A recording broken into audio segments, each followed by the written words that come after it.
Қайырлы күн достар, бүгін сіздерге сарымсақтың пайдасы туралы айтып кететін боламын. Менің каналыма тіркеліп, лайк баса кетіңіз.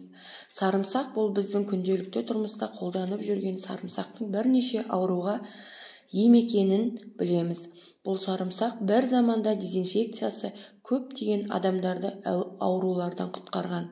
Сарымсақ қысқы уақытта әсіресе вирус пен инфекция эпидемиясы кезінде бірден ойға оралатын әрине бұл сарымсақ.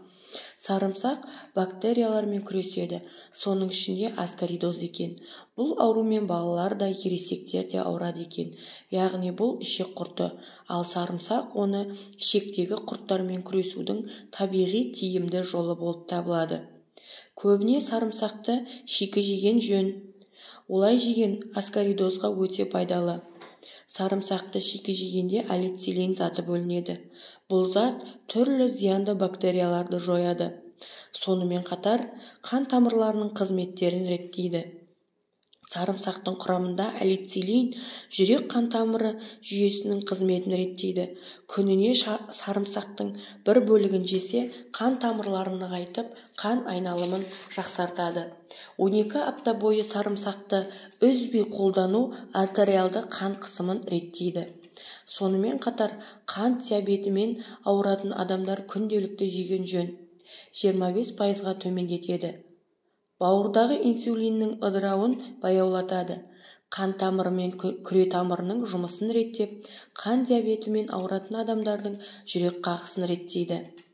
Бұл сарымсақ иммунитетті күшейтеді. Сарымсақ вирус ауруларды емдеуге және олардың профилактикасын таптырмас табиғи дәрілік құрал. Сарымсақты күнделікті пайдалану тұмау, сырқауды 60% алдын алуға болатыны дәлелденген. Тұмаудың алдын алу немесе ауыра қалған жағдайда емдеу үшін күніне 2-3 мұрынға сарымсақтың суын тамызған жақсы.